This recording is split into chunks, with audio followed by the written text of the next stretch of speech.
Say what? Are we recording? Yes, we're recording. What happened to you? I broke it. What are you talking? Look at this. Once I can focus, don't offer. The red means you're focused. Look at this. What happened to you? I broke it right here. It's all broken. Well, it wasn't anything to do like any accidents. You intentionally broke your hand. There was some drama going on, and sometimes you get in your head and you just want to feel something other than what you're feeling. Okay. So you turn around and you're like, there's a wall there. I could punch it and I would feel better. You punched a wall. I did.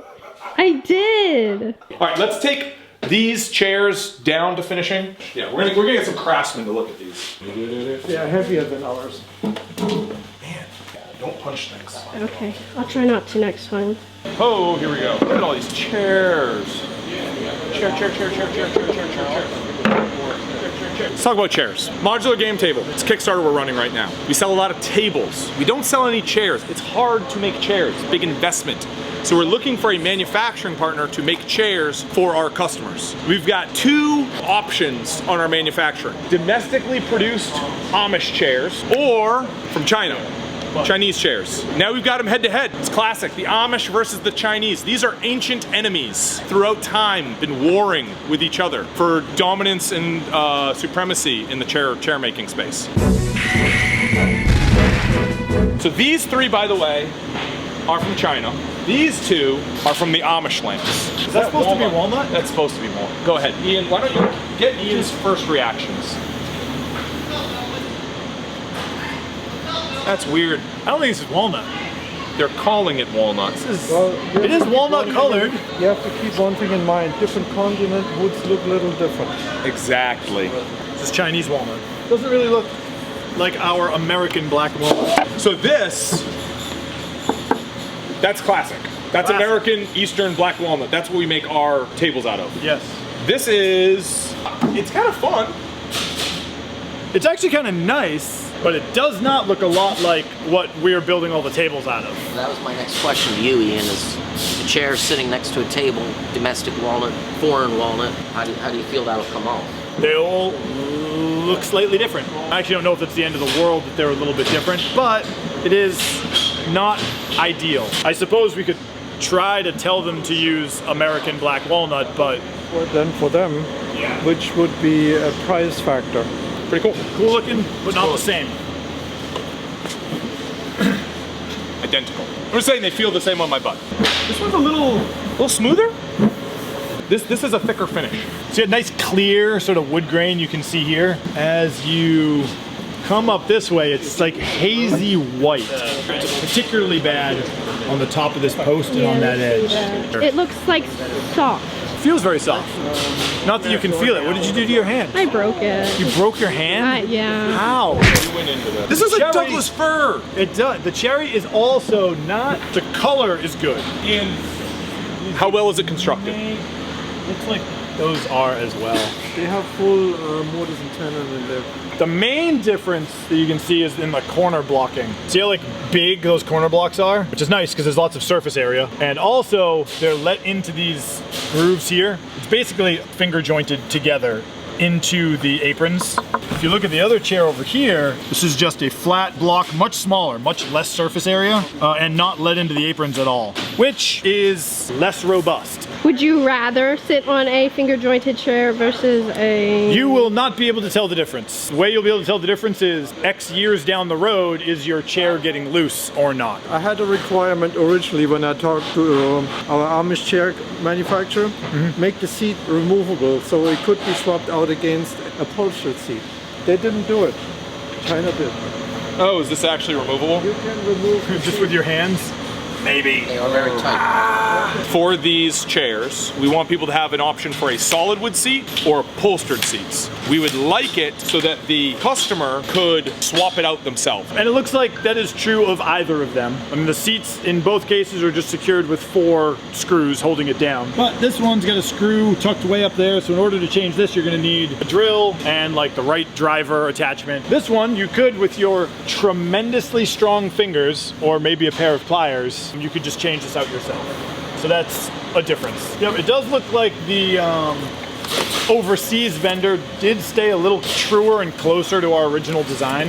You can see in the leg profile, this is how we had originally pitched it with a wider front facet.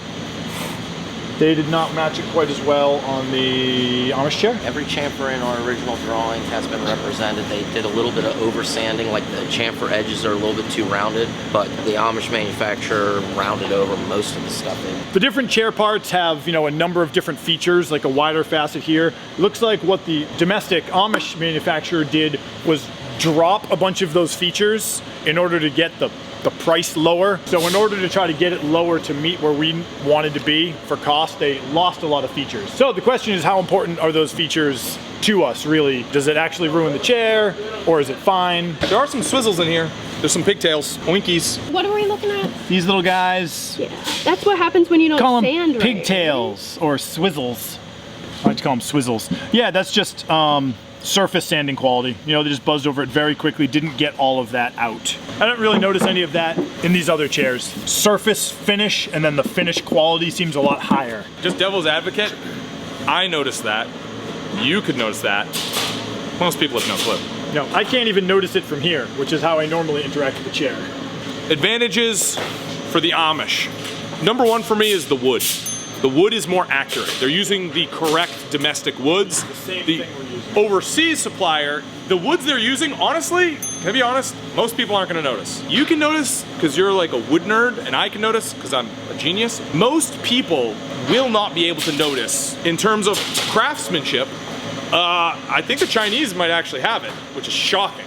As far as overall fit and finish, the handwork is sort of higher quality on the Amish chair. But whether that outweighs the more robust joinery Right. and the more accurate to design is an open question. All right, so craftsmanship we may call a toss-up then. We're gonna get to price, because that's what everybody wants to know. That's the big old dollars, right? The other is, I'm assuming if we go with the Chinese manufacturer, we're going to have to receive hundreds or thousands we're gonna be getting containers of chairs, which we are storing in-house, and then that we are doing the fulfillment. If we do the Amish shop, they are gonna come here and talk to us about them possibly doing drop shipping for us. All right, let's go sit down and talk about price. That's what they wanna know. Yeah, I want to know that. You wanna know that? I was going to ask, when were we going to get to that? That's important. Let me say, also, Amish chairs are made in America. Do people care about made in America?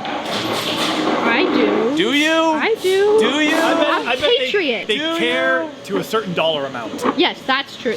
What Ian said is They very care to a certain dollar amount. What do we know right now as far as... All right, Johan, if we were to take walnut to walnut, first of all, let me ask Susie Q, Yes, sir. how much would you like to spend for a chair? One chair, I would not go more than like $75. Rule of thumb in furniture, people are gonna spend about as much on the chairs as they do on the table. Do you agree with that, Kelly? That's been the tradition that I'm aware of. All through Keystone, it's very close. Our average backer for Modular Game Table 1.0 spent about $2,500. However, there was a lot of accessories on that. I know you're not getting it. It's not for Susie Q. Not for me. Let's try 1,800 divided, because that makes the math nice and easy. I'm still gonna use 1,800 a calculator, even as divided by 6, $300 a pop. $300 per chair. That's not bad. I think that's kind of bad. I mean, That's way over your budget. I mean, my budget, yeah. I don't think 300 for 4 chairs, like, that's... well, $300 per per chair. $1,800 for a set.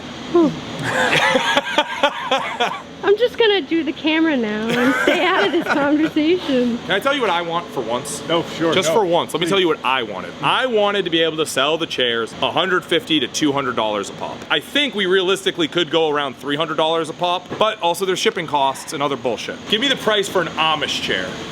The walnut is about 220. $220, Our cost. our cost. Our cost? Yeah, So that means more before it gets to the customer. the Chinese walnut. Actual chair price is 87 plus import, which adds about $35 per chair. So you're 85, looking at about 35. 120. 120, is that landed? That's landed cost. 220 versus 120. It's $100 difference. $100 difference. How much do people like the Amish? They might not like the Amish. I like the Amish. Snappy dressers. The Amish chairs are going to be about $100 more per chair. Let me explain business to you. Tell me, please. Let me explain how business works. Yeah. You buy something for an amount, and then you increase the price, and then you sell it. And then that delta, that's the profit. You're looking for at least 100% markup. So if I buy something for 50 bucks, I'm gonna sell it for 100 bucks.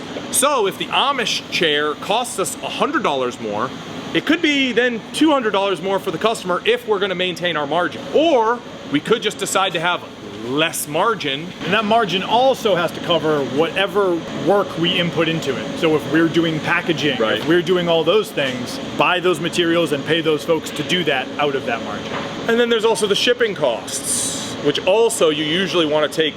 People hate shipping costs, so what most people do, including Wyrmwood, will take shipping cost and bake it into the price of the good. This is a hard decision. I don't know, I'm torn. I'm torn up about this. This is gonna be a hard decision. The import chair definitely is winning on price by like $100 a chair, which is money. I think the fit and finish of Amish chair I like better. I think is nicer, but the construction of this one seems better. Beefier. I have to consider one thing. This is a prototype. They literally threw these together before Chinese New Year, so we got them on the container before it left. There's room for improvement, I'm sure. I think the Wyrm Lifers would appreciate a lower cost. If the quality is the same-ish. Maybe they like made in America. You have to consider Amish is outsourced too. Yeah, but it's Because we're not outsourced in America. Okay. He's German. He doesn't really give a fuck.